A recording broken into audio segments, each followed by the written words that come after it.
पूरी दुनिया देख रही है कि भारत में पहलवान जो कहते हैं किसी देश की पहचान हुआ कर होते हैं, आज पहलवानों के साथ कितना उनको दमन किया गया, उत्पीड़न किया गया है। ये देश किसी भी कीमत पर अपने पहलवान बहनों के साथ खड़ा है। ब्रजभूषण शरण सिंह बैठ करके बयानबाजी कर रहे हैं। कहाँ है बाबा कबूल बुजुर्ग? इसलिए कार्रवाई नहीं हो रही है कि वो भाजपा सांसद। जंतर मंतर पर कल जिस तरीके से पुलिस ने महिला पहलवानों को मारा पीटा और जिस तरीके से बर्बरता किया, पूरे देश को उन्होंने शर्मसार कर दिया है। इस देश में माँ बहनों बेटियों की क्या इज्जत रह गई है कि रात के अंधेरे में उनके ऊपर पुलिस बर्बरता कर रही है।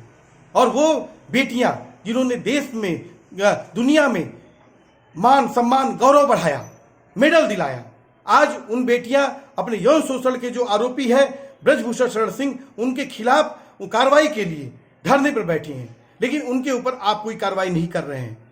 बमुश्किल जब सुप्रीम कोर्ट ने इस मामले में गंभीरता से लिया, तब जाकर के एफआईआर दर्ज हुआ और आज तक ब्रजभूषण शरण सिंह से पूछताछ तक नहीं की जा रही है। उनकी मांग तो यही है ना कि ब्रजभूषण शरण सिंह जो भाजपा के सांसद हैं, उनकी गिरफ्तारी की जाए, उन पर कार्रवाई की जाए।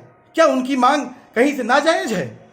अगर छोटे मोटे अपराधों में आमतौर पर उत्तर प्रदेश में देखा जा रहा है कि जगह जगह पर लोगों के पैरों पे गोलियां मारी जा रही हैं, सीने छलनी कर दिए जा रहे हैं, उसी यूपी में गोंडा में ब्रजभूषण शरण सिंह बैठ करके बयानबाजी कर रहे हैं। कहाँ है बाबा का बुलडोजर?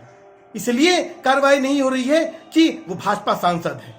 और ठीक इसी तरह से कुलदीप सिंह सेंगर को बचाया गया, ठीक इसी तरह से चिन्मयानंद के साथ यही भाजपा का रुख था। और ये भाजपा ने अपने सांसद विधायक जो अपराधी हैं उनका मनोबल बढ़ा दिया है। आज देश की जनता को खड़ा होना पड़ेगा, नहीं तो ये नेता आपकी मां बहनों बेटियों को इसी तरह से उनका अत्याचार और शोषण करेंगे। आज बताइए, पहलवानों ने के समर्थन में जब वहां पर देश की आवाम पहुंचने लगी तो जंतर मंतर से लेकर वहां पर गाजीपुर बॉर्डर पर लगातार किसान नेताओं को, तमाम सामाजिक संगठनों के लोगों को रोका जा रहा है। आखिर क्यों रोका जा रहा है? जंतर मंतर वहां पर लोकतंत्र है कि नहीं इस देश में? अगर लोग लोकतंत्र में अपने जो जिनके साथ उत्पीड़न हो गया है उनके साथ खड़ा होना चाहते हैं, और एक तरफ जो ब्रजभूषण शरण सिंह है वो बोल रहे हैं कि मोदी, शाह और नड्डा बोल दें तो इस्तीफा दे देंगे, आखिर में क्यों नहीं मोदी जी बोल देते हैं इस्तीफा कि दे दीजिए?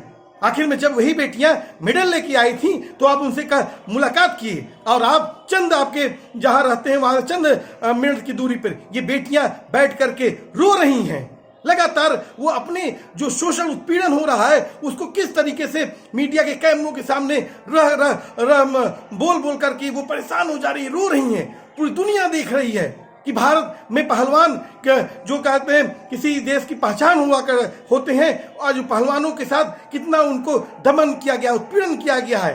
ये देश किसी भी कीमत पर अपने पहलवान बहनों के साथ खड़ा है, परेशान हो जा रही है, रो रही हैं।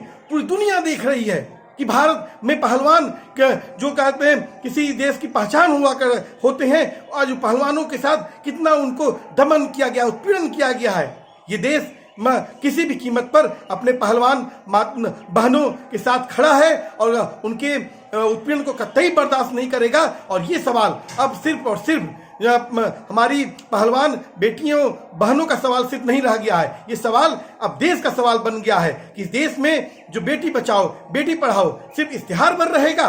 इस देश में लगातार हम इन सवालों को लेकर लगातार संघर्ष करते रहे हैं और आज पूरा मुल्क इनके साथ खड़ा है। इसलिए खड़ा है कि ये सरकार, ये वही सरकार है जिसने हाथरस में जब बेटी के साथ बलात्कार होता है तो वहां पर जबरन उसकी लाश इसी तरह से रात के अंधेरे में जलवा देती है। यही वो सरकार है जो जामिया में, यही दिल्ली पुलिस है, जामिया में हमारी बहनों पे उसने लाठीचार्ज और बर्बरता किया।